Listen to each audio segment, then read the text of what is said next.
Welcome back to another episode of Let's Celebrate, a Holiday Origins podcast. I'm your host, Rusty Brown, and today we're celebrating Mother's Day. This is the podcast where each episode I research a specific holiday and discuss the history behind it, how the people before us celebrated it, how it evolved into what we celebrate now, and then I look at how we can possibly incorporate traditional ways of celebrating back into the holiday to reconnect to why we're celebrating in the first place. Each episode includes a CeLibation, that is, a themed cocktail with a mocktail option to go with the holiday that you can make at home to celebrate along with me as you listen.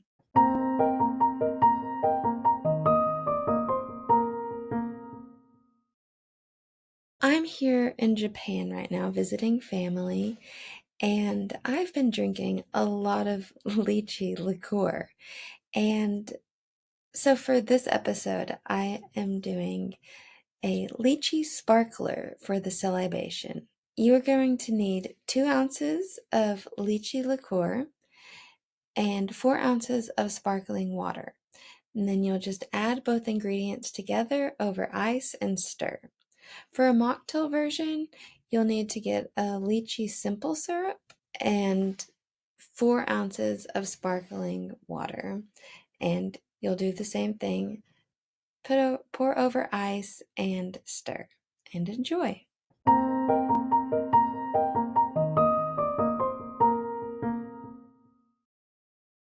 I have a special guest here today. This is Vincent, Vincent. And so you might hear him in this episode purring. But he has insisted on being here in the room with me today. So last month's episode was about my birthday, or Beltane, Walpurgisnacht, and May Day. And if you listened to that episode and decided to incorporate some new or old but new to you traditions into your celebrations, I'd love to hear about how you celebrated. You can email me at letscelebratepodcast@gmail.com with your celebratory stories. I have also created an Instagram page that you can now follow, and that is also at Let's Celebrate Podcast on Instagram. So as I mentioned before, I'm here in Japan, and I actually was traveling here on the days leading up to my birthday and made it to Japan to visit my sister, her husband, and their new baby on April 29th. And on my actual birthday, April 30th, we didn't get to do any Beltane or May Day activities. I ended up sleeping in to shake off some of the jet lag, and we had a late lunch, early dinner at a local yakiniku restaurant. That's a really cool restaurant where they bring you the raw food, and you have like a little grill thing in the middle of your table, and you get to cook it at your table. And so it was kind of like having a bonfire. I guess we'll call that my Beltane activity. Because then we ended up just coming home and going to bed early. The week of my birthday was actually Golden Week here in Japan. So there were actually a lot of celebrations happening on that week. And that week included Showa Day, Children's Day, Greenery Day, and Constitution Memorial Day. And the day after my birthday, my sister and I went to Shio Funekanen Temple in Ome. Sorry if I mispronounced that. And there we got to see tons, like a mountainside of azaleas in bloom, and visit a giant Buddha statue there on top of the hill, which was amazing to see.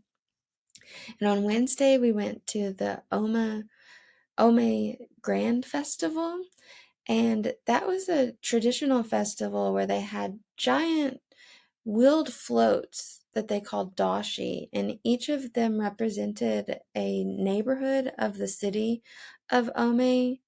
And Ome is a city in far western Tokyo. And there were people with masks and costumes, um, along with other people who were playing drums and flutes.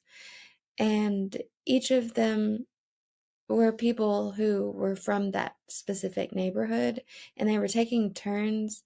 So you would so some of them were just parked on the side of the street and you could just pass by them, but then there were some that were like being pulled by giant ropes down the street by like, I don't know, like 20, 30 people. It was like a huge ordeal. And the it was like the biggest festival I've ever seen, which it was really cool. And then we got to eat a bunch of street food and watch the performers. They would have the people would pull these floats, so that there would be floats parked on the side of the street, and then they would pull the ones that were movable up to them, and it was like a greeting where the neighborhoods were greeting each other, and they would play music and play their flutes, and the costumed people would do dances, and it was just really interesting to watch. That's enough of me rambling on about my birthday and what I did and all of that and Japan. So let's talk about what's coming up tomorrow, actually, Mother's Day. And I do have to apologize because I had meant to do this episode, like a week ago, but things are just a little bit harder to do when you're traveling. So anyways, on to Mother's Day.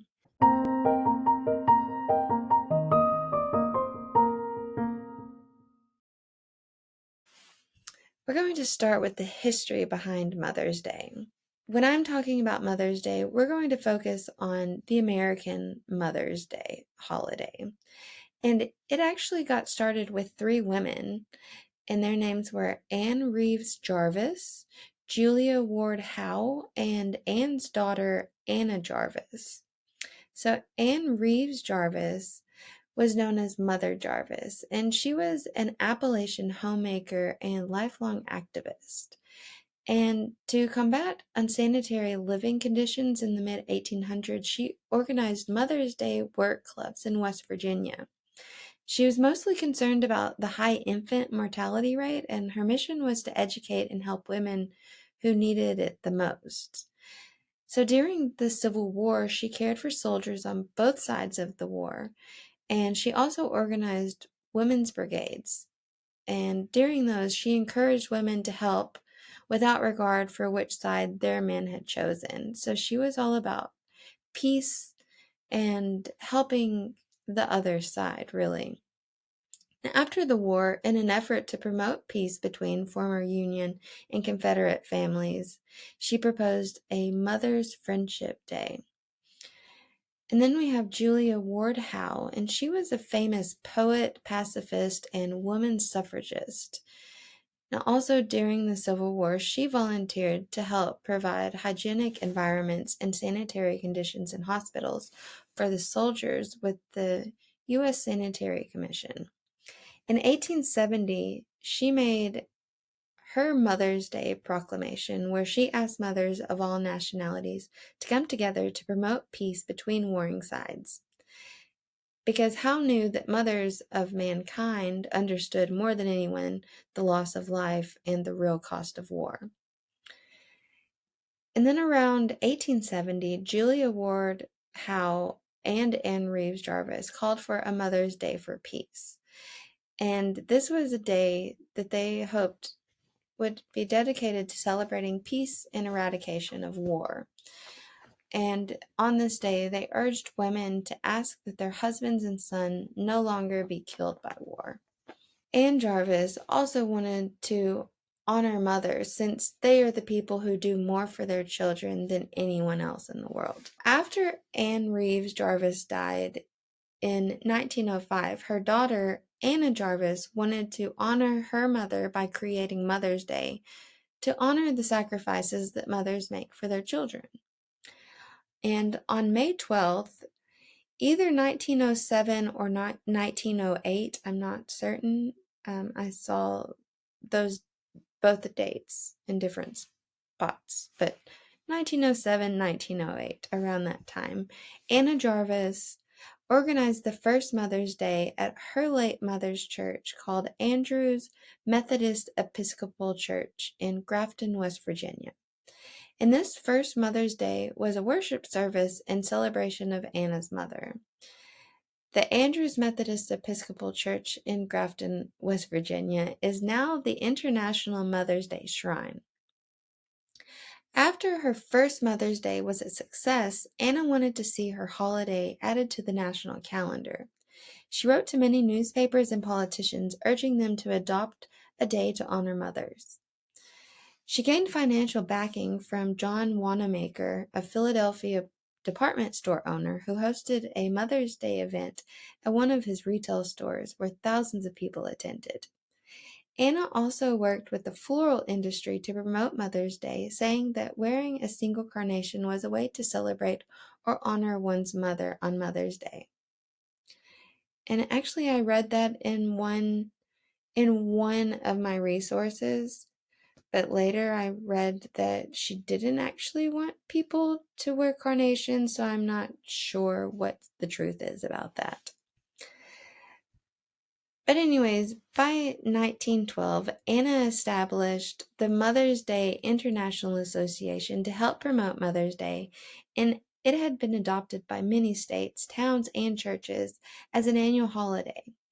And in 1914, President Woodrow Wilson signed a measure declaring the second Sunday in May as Mother's Day. After Mother's Day became a national holiday, it didn't take long for it to become capitalized, with florists and card and candy companies jumping on board. Even though Anna had initially worked with the floral industry to promote Mother's Day, she became disgusted at how commercialized the holiday had become. And by the 1920s, she began to denounce the buying of flowers and cards and candies.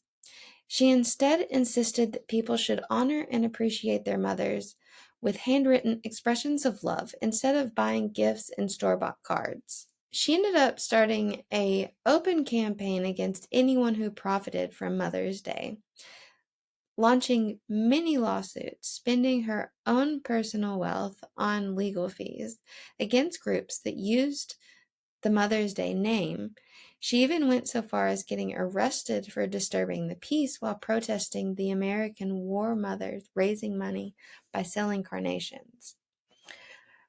By the time of her death in 1948, she had disowned the holiday and was actively lobbying the government to remove it from the American calendar because it had moved so far away from her original idea of what she thought a Mother's Day should be. So now let's take a look at how this time of year was celebrated in the past.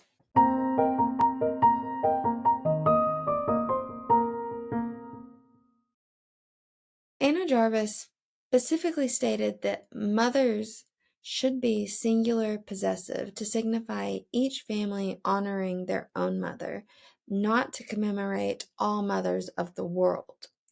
This is also how Woodrow Wilson spelled Mother's Day. So that's mother with apostrophe S. So a singular mother. And it's her day. Since the 60s, Mother's Day has been a day to bring light to feminist causes.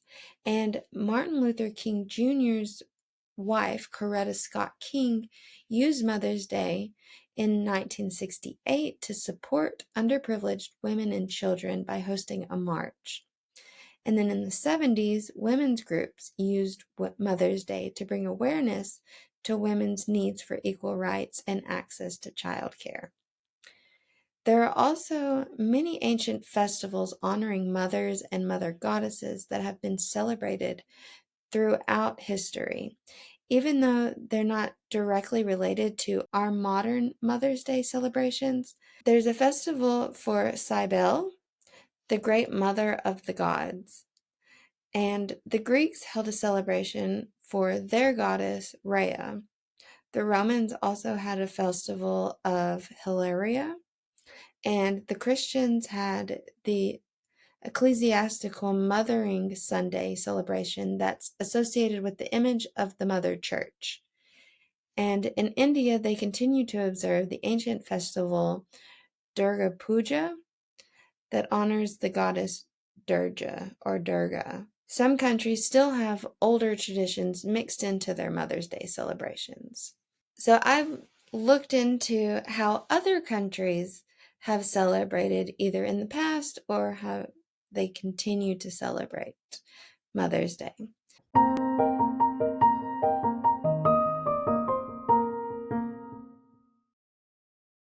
So in Taiwan, their Mother's Day is celebrated on the second Sunday of May, like the American one, which also coincides with Buddha's birthday. So they have a traditional ceremony of washing the Buddha.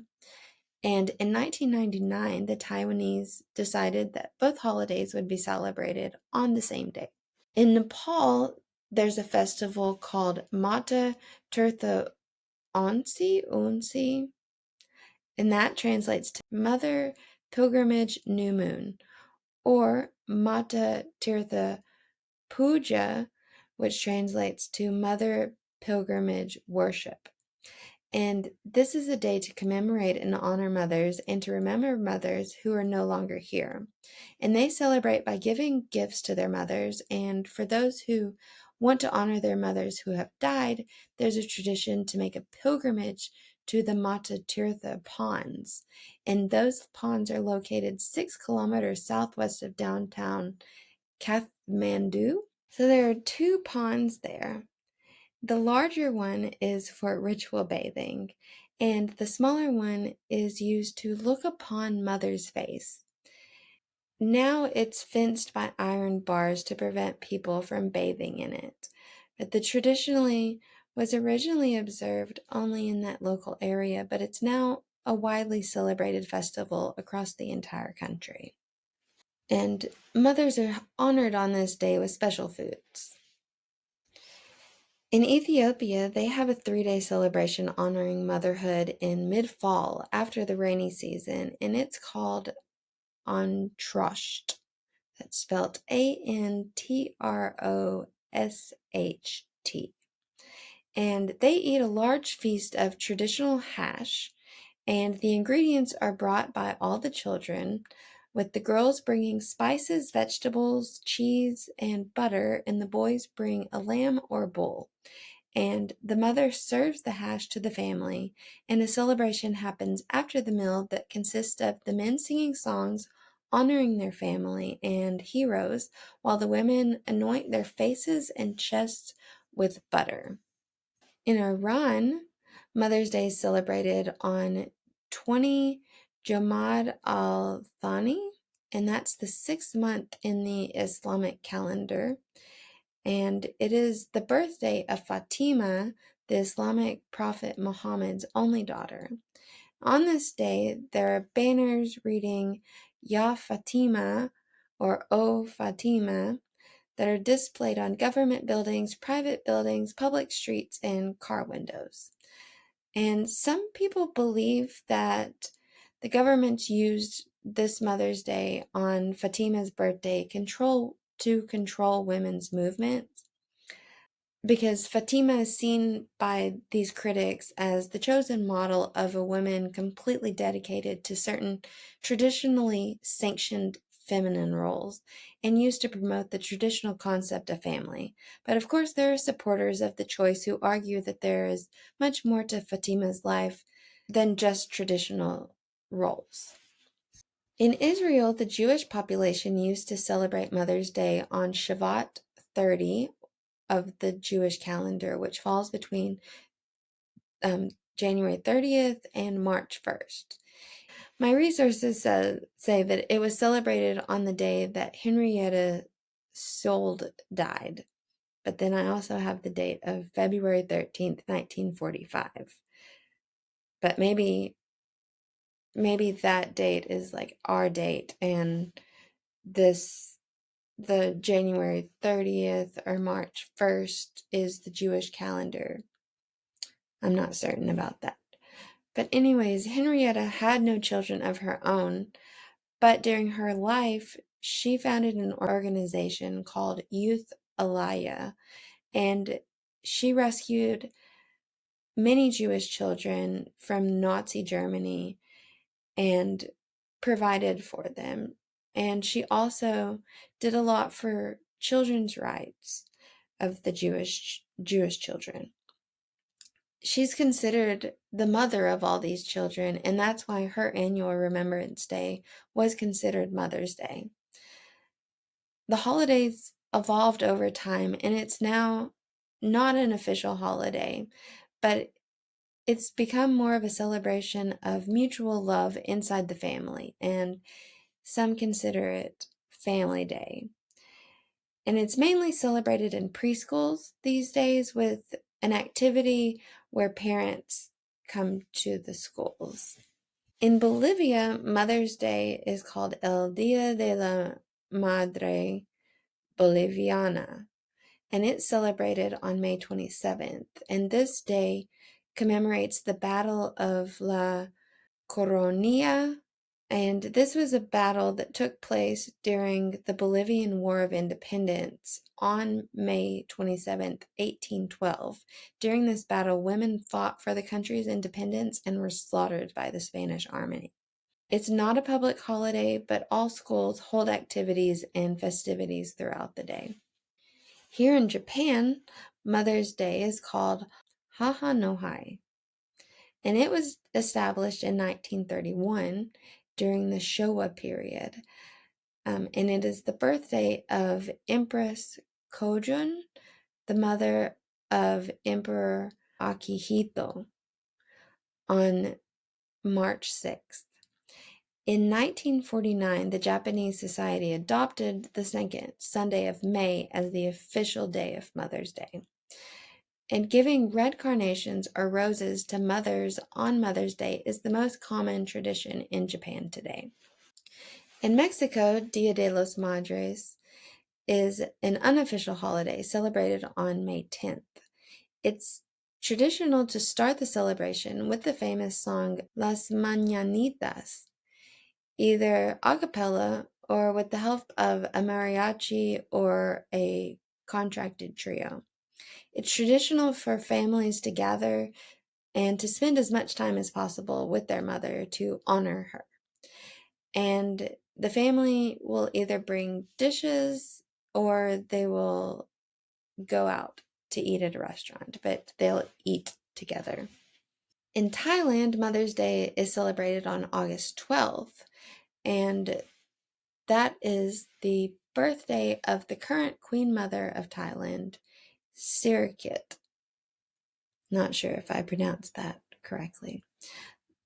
This holiday was first celebrated around the 1980s as part of a campaign to promote Thailand's royal family.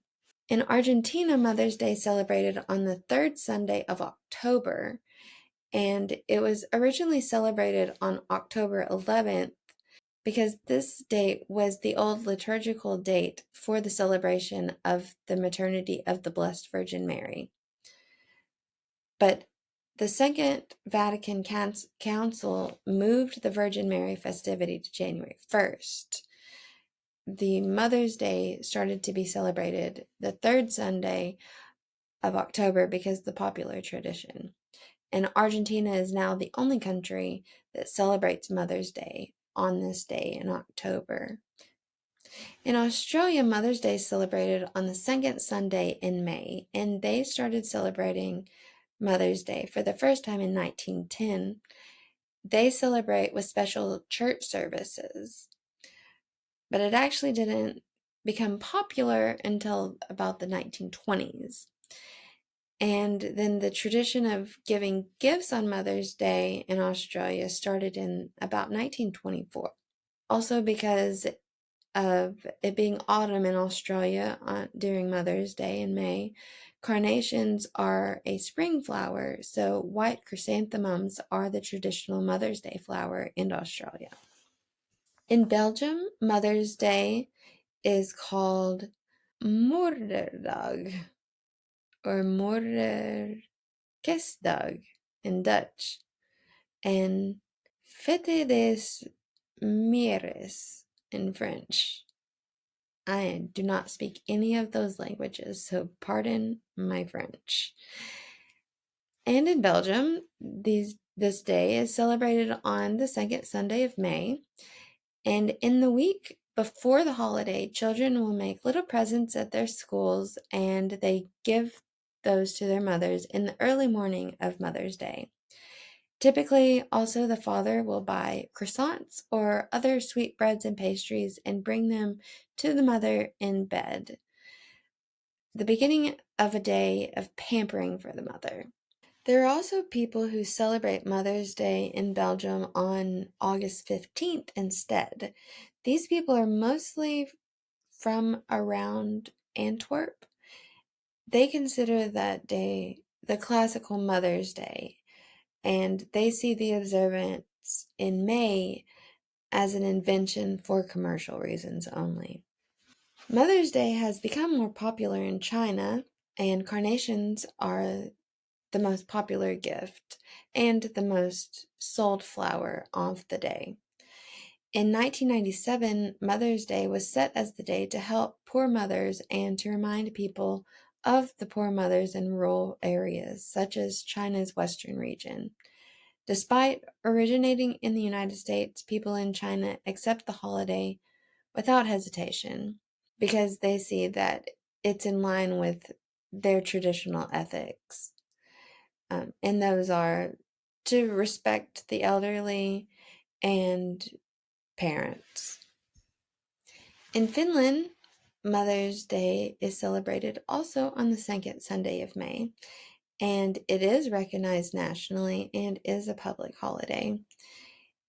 And they celebrate with the children bringing Mother's Day cards that they have drawn for their mothers and grandmothers. And usually some sort of food, coffee, cakes are served for everyone. And grown-up children will visit their parents' homes and bring roses or other traditional flowers with a Mother's Day card.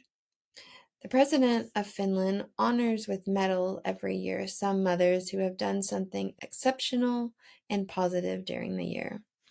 In France, in 1896 and 1904, there was alarming low birth rate. So they created a national celebration to honor the mothers of large families. So in 1906, 10 mothers who had 9 children each were given an award recognizing their high maternal merit. In 1918, inspired by Jarvis, the town of Lyon wanted to celebrate a Mother of the Day, but more to celebrate mothers of large families. They made the day official in 1920 as a day for mothers of large families, and since then the French government awards the Médaille de la Famille Française to mothers of large families. In 1941, by initiative of Philippe Pétain, the wartime Vichy government used the celebration to support their policy to encourage large families. But now, mothers are honored no matter how large the families are. The American World War I soldiers fighting in France brought over the U.S. Mother's Day that we know and popularized that in France. And actually, the Union Franco-Americane created a postal card just for the purpose of sending Mother's Day cards back to the States from France during that time. In Germany, in the 1920s, they also had a low birth rate, actually the lowest birth rate in Europe at the time.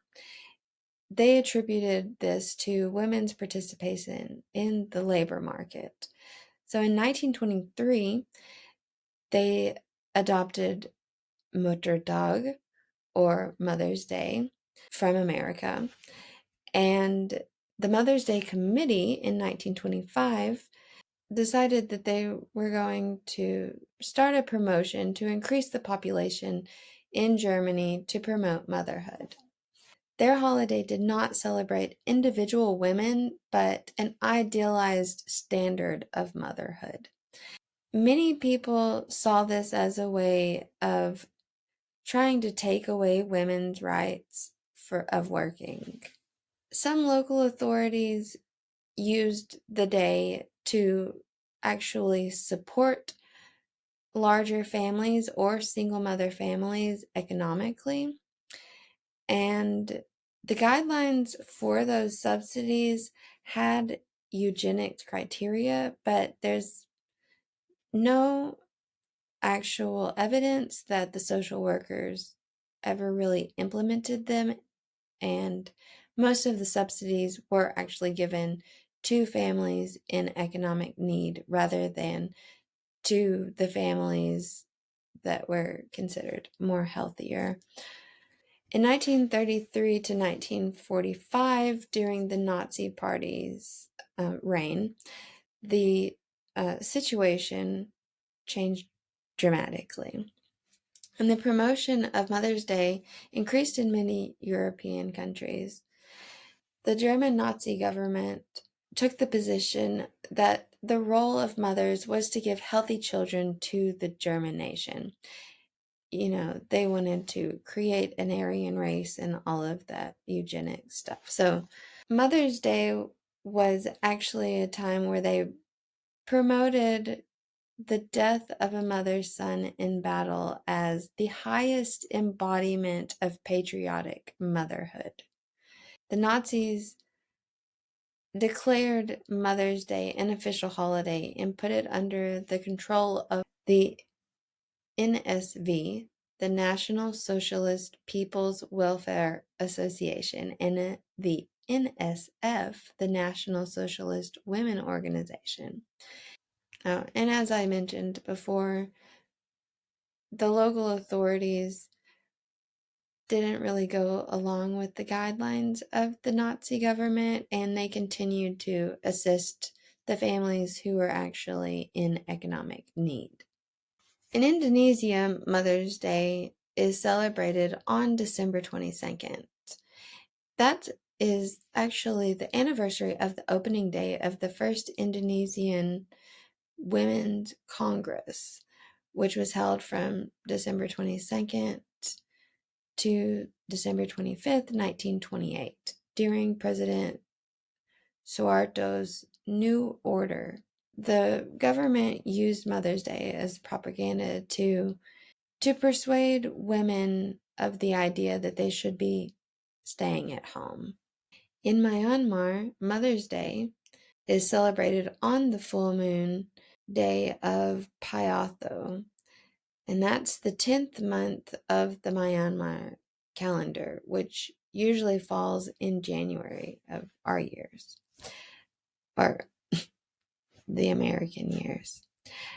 And they celebrate by sending postcards or calling their mother to express love and gratitude. And those who live with their mothers give her personal services like baths or some kind of pampering, and they'll usually take her to pagodas. In the Netherlands, Mother's Day became popular in the 1910 when it was introduced by the Dutch branch of the Salvation Army.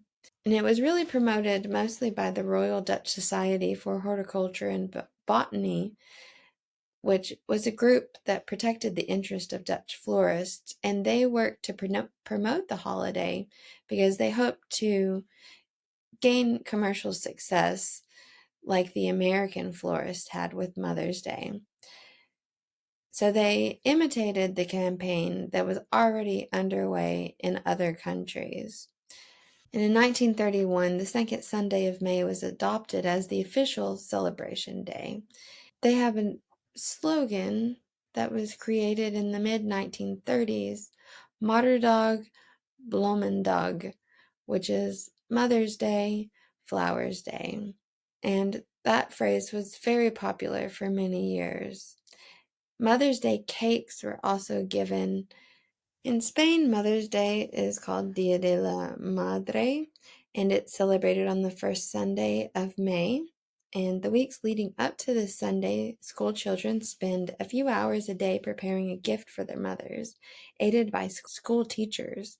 Mothers receive gifts from family members, and the day is meant to be celebrated with the entire family. It's also celebrated in May, and May is the month dedicated to the Virgin Mary, the mother of Jesus, according to Catholicism. And the idea of the month can be, oh, and this idea of the month being dedicated to Mary can be traced back to the Baroque times. Also in Spain, then in the 60s, they were celebrating the first Sunday of May as Mother's Day, and the two dates in May and December coexisted as Mother's Day until 1965, when they chose to celebrate the festival only in May. Mother's Day in Sweden is celebrated on the last Sunday in May. A later date is chosen because it's a time when it's warmer to go outside and pick flowers. It was first celebrated in 1919 as an initiative by the author Cecilia Both Holmberg, and it took several decades for the day to be widely recognized. Many people born in Sweden in the early 1900s didn't typically celebrate the day because they felt that the holiday was invented strictly for commercial purposes.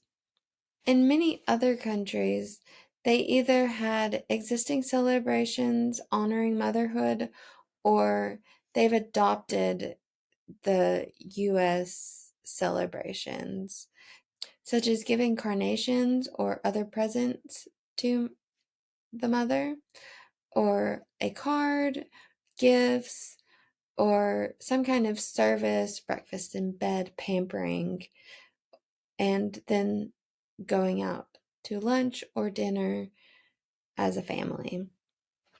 So, how do people celebrate today?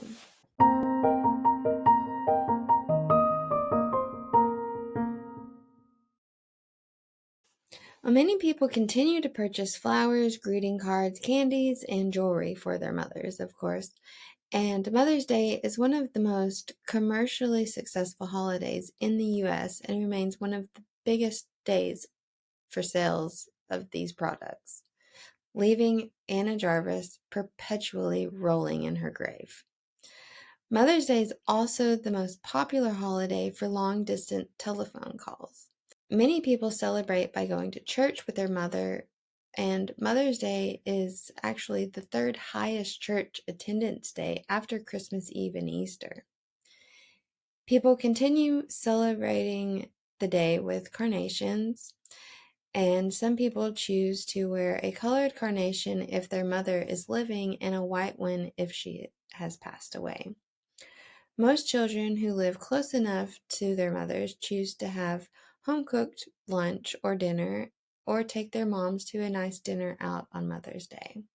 So, how can we incorporate traditional ways of celebrating into our Mother's Day celebrations?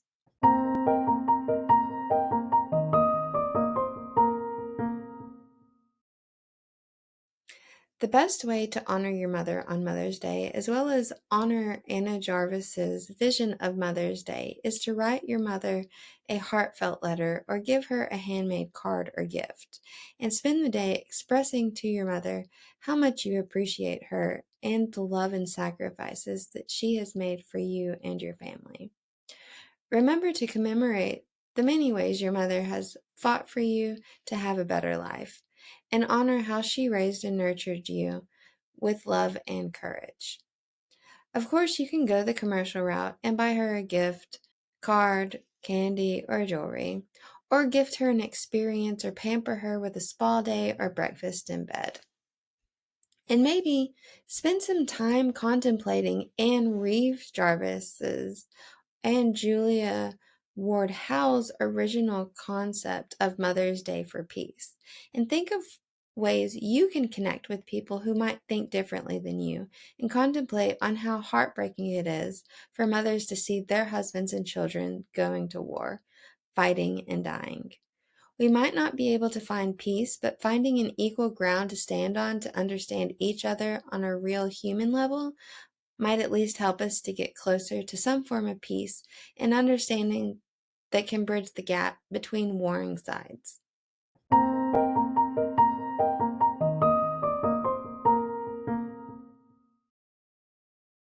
So that wraps it up for this episode. I'll be back in June to discuss Midsummer and the truth about this Scandinavian celebration that doesn't include ritualistic death or suicide. If you have enjoyed this episode and want to hear more, please like and subscribe, maybe even leave a review, and let me know, how do you celebrate Mother's Day? I would love to hear your celebratory stories. Feel free to send me an email to letscelebratepodcast@gmail.com. And don't forget to follow me on Instagram at Let's Celebrate Podcast.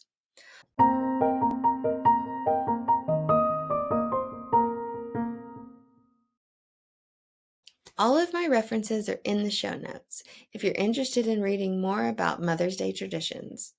Thanks for listening and joining me on this adventure.